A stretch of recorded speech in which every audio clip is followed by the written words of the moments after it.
What's good, everybody? It's your boy Kowalski, and I want to welcome you guys to the Static. Today, we're going to be doing episode 1, part 2, looking at why black men avoid therapy.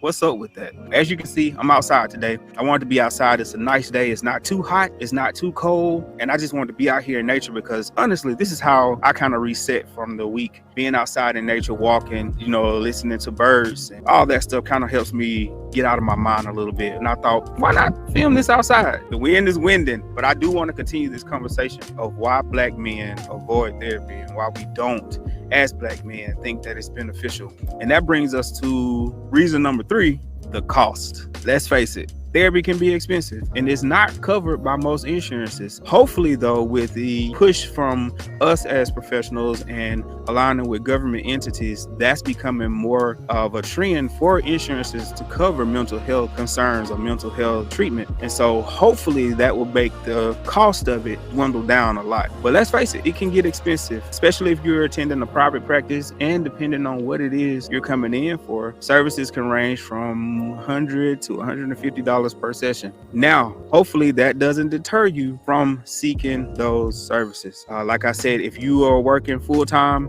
and you have insurance, check to see if your insurance will cover at least some of those costs. Some things you will probably have to come out of pocket for.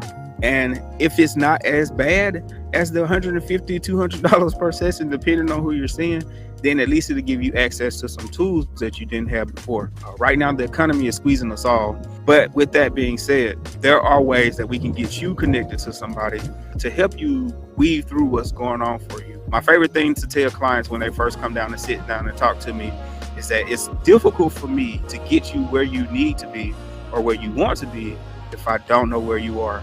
So our first couple of sessions is just me listening to you, listening to what you tried before, what you think is going on, who is your support system, how have they supported you, what things you think get in the way, and then where you think this concern stems. If I don't know all of these things, it's difficult for me to get you to where you need to be. Now, Kowalski, what does that have to do with cost? Well, we're paying $100+ per session. It would be not in your best interest or my best interest for me to get in and try to help you solve an issue that I know nothing about. And so most people will get in there and they say, I'm talking to this person, and the only thing they did for me for the past 2 sessions is just listen. That's very important for getting you to where you want to be. We have to know where exactly you are. Sometimes you have to find out exactly where you are because a lot of things in our minds can get very cloudy. So what we're doing is we're collecting data here and there, trying to figure out where you are and how you got there. And then we try to figure out where you want to go and we walk you through it. But at $100 a session, we're at $300 before I even give you the first intervention or the first thing that I think will help you get closer to your goal. So what happens is most people end up terminating the sessions. This is not working for me. I'm not getting anywhere. I'm just talking about what's going on. So let me encourage you there before we even get to,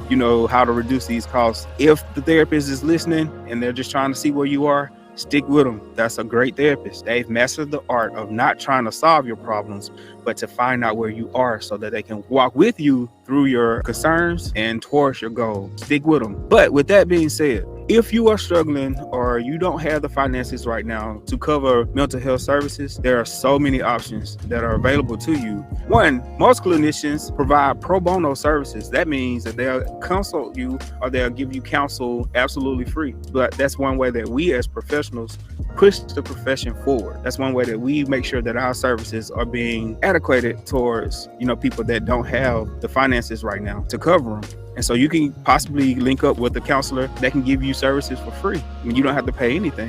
And so what that does for the community is it gives those who wouldn't necessarily have access to mental health services. The second thing is, outside of, paying out of pocket and insurance and pro bono services, many clinicians have a sliding scale. And what that looks like is that they look at your income, they look at your debts that you have coming out every month, and then they provide you a price that fits into a more bite-sized, easier to access price for you, so you're not strapped for cash. And that's one way that, we try to, at least the professionals that I, know and that I built relationships with, that's one way that they try to give back is they say, hey, you know what? I know you can't afford $150 per session right now. So here, let's knock off 50%. Let's knock off 75%, and we'll do 6 sessions. You know what the price will be. We'll get you in. We'll make sure everything is going great for you, and then hopefully help you get to where you need to be. So don't be afraid to reach out and say, hey, I can't reach $150 right now. I can't afford $100 per session right now. Do you have sliding scale services? You never know. If you're not comfortable having that conversation, I don't mind being a consult for you. I don't mind reaching out and saying, hey, I have a person in your area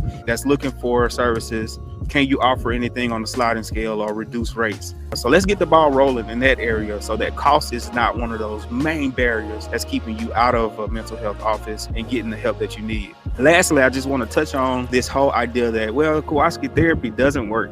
Is therapy for everybody? Of course not. And so what we do as professionals is that we offer consultations. Usually these are free. I rarely come across a counselor giving out consultations and they're charging a price for them. Generally, consultations are free. And what is a consultation? So we just sit down for about 15 minutes and we say, hey, what are you experiencing? And then we look at, what do you hope to get from counseling? And through that process, we're seeing if, counseling is the right thing for you right now. We also look at if maybe you just need to talk to a life coach and, figure out some things. Maybe you need to get connected to a social worker and figure out some things on the financial side or the resource side. Either way, you come out of that meeting with resources that help you move forward in your journey. This is what this is. This is a journey. Therapy is a journey. Counseling is a journey. And sometimes it seems like it's not working, but if you stick with it, then you'll see the benefits of it. 9 times out of 10, most people don't come into our offices or they don't do the consultations because they convinced themselves or they've heard stories of other people saying that, therapy really didn't work for me. I wasted my time. I wasted my money.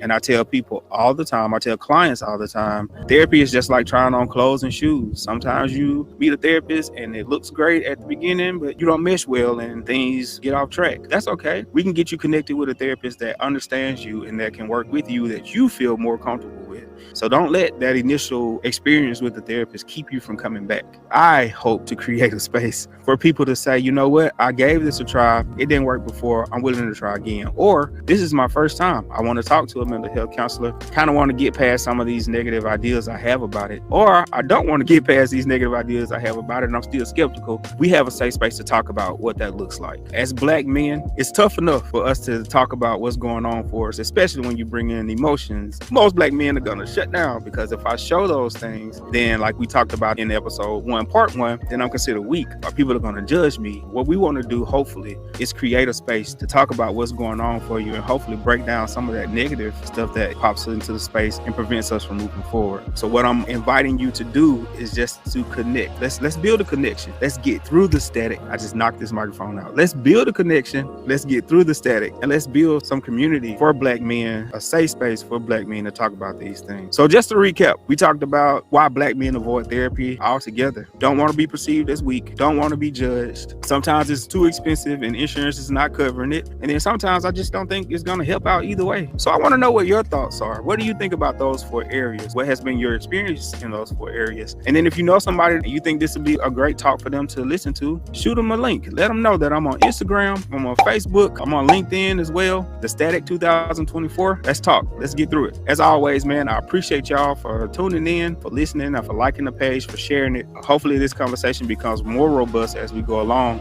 But I'm also interested. What y'all want to talk about? Drop me a line. Let me know. I'll be glad to cover it. If you want to be a guest, I'm willing to have you on. I'm willing to sit down and talk with you because I do want to create a community of Black men to talk about what's important to us. As always, your favorite therapist on this side of the Mississippi signing out. Peace. Welcome, Daddy.